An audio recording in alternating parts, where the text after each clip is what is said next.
So a year ago today, I took my last sip of alcohol, and let me just tell you what it's done for me over the last year.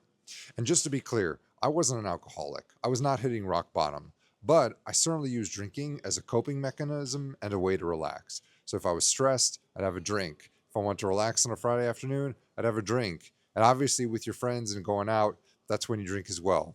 And I just decided that a year ago, I wanted to give it up. I wanted to see what would happen if I just stopped drinking completely. So let's just start with the bad parts. And there are bad parts. When you give up alcohol, you will be giving up some things. So, first is that it did get awkward with the people who I used to drink with. Whether it was my spouse or whether it was my friends, relaxing on a Friday or going out for a drink during the game or something like that. These were normal things that all of a sudden I said no to and I wouldn't want to participate in or engage in.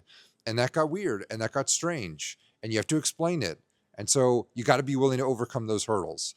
The other thing is that you have to be willing to overcome and create new ways of behaving when you feel stress, anxiety, or want to relax. For me, I used to want to relax with a beer. I used to want to de stress with, a drink.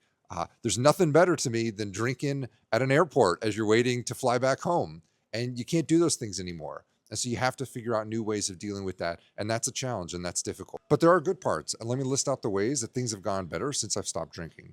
First is that my sleep has dramatically improved. As I've gone older, my sleep has gone worse, and I've had to do more and more things to improve the quality of my sleep. And stopping drinking was one of the things that immediately made my sleep quality better. Two, it allowed me to train more and exercise more and to be healthier.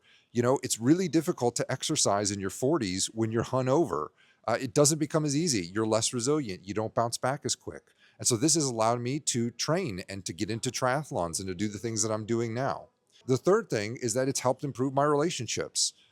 I am not hungover on a Saturday morning when my kids want to go and play with me or want to kick the soccer ball. And so I think it's made me a better parent.